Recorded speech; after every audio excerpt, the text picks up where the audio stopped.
বিসমিল্লাহির রহমানির রহিম। আসসালামু আলাইকুম। কেমন আছো সবাই? আলহামদুলিল্লাহ আমি অনেক ভালো আছি। তো আজকে সকালবেলায় তোমাদের সাথে ছোট্ট একটা মিনি ব্লগ শেয়ার করতে আসছি। তো চলো দেখো এখানে কত সুন্দর সুন্দর মাছ, কই মাছ, ভেদা মাছ, তারপরে ট্যাংরা মাছও আছে, তারপরে বাইং মাছ। এইসব মাছ কিন্তু খেতে অনেক মজা। তো আমি আবার এইসব মাছ অত ভালো করতে পারি না, আমার অনেক সময় লাগে। ইয়ানের দাদু মাছ করতে বসছে। তো আমি এই মাছ ধোয়া টোয়ার পরে এখন বড় বড় কই মাছ, ভেদা মাছ এগুলো নিছি আজকে রান্না করার জন্য। আর যে ছোট ছোট এই মাছ দেখতে পাইতেছো এগুলো আমি ভাগ ভাগ করে ফ্রিজে রেখে দেবো, কারণ একবারে তো সব মাছ খেয়ে শেষ করব না।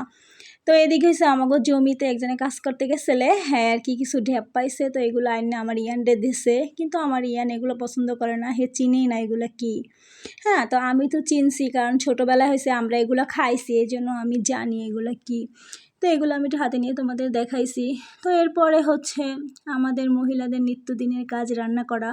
রান্না করতে চলে আসছি। তো রান্নাটা কেবল বসাইছি। তো বসাইছি কেবল, তরকারিটা আর কি মশলাটা কষাইছি। এই টাইমে আমি এবার শুনতেছি কি ইয়ানের দাদু চিল্লাচিল্লি করতেছে আর ওদিকে দৌড়ে যাইতেছে। পরে আমি বলছি যে কী হয়েছে মা, কী হয়েছে? বলে তাড়াতাড়ি আয়, তাড়াতাড়ি আয়। পরে আমি দৌড়ে গেছি, যাইয়া দেখতেছি যে ছেলেটা কাঁদতে কাঁদতে আইতেছে। ও হচ্ছে পাশের বাড়ি একজনের সাথে খেলা করতেছিল, হ্যাঁ লাগে গেছে হ্যাগো বাড়ি, যাইয়া হ্যাগো পুকুরের গাডলায় নামছে। নাইমা পাশার খাইছে, দেখো মাজায় ব্যথা পাইছে, মাজা ধরে ধরে আটতে আছে। তো দেখো কত বড় বিপদের হাত থেকে আল্লাহ আমারে বাঁচাইছে। ও অবশ্য যদি পড়ে যাইতো তাহলে তো আরে উড়ানোর মতো শক্তি হে বাচ্চারা ছিল না, কিন্তু ওরে অবশ্য আমি সবসময় চোখে চোখেই রাখি, তারপরেও দু এক সময় অঘটন ঘটে যায়। তো তারপরে কী করবো, আল্লাহ বলে আল্লাহ বাঁচাইছে। এখন হচ্ছে আবার চুলার পার চলে আসছি রান্না করার জন্য। রান্না বসায় থুয়ে গেছিলাম, আইসে দেখি তো চুলায় কোনো আগুন নাই। তো পরে আবার রান্না শুরু করছি।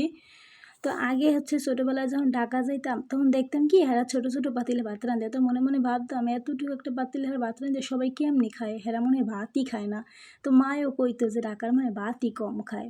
তো এখন তো বুঝি হেরা হচ্ছে 3বার রাঁধে, আর 3বার না রাঁধলেও 2বার রান্না করে, সকালবেলা নাস্তা খায়। আর আমরা হচ্ছে বড় পাতিলে রাঁধে, আমরা তো 3বার খাই, আর 3বার না খেলেও আমরা 2বার খাই।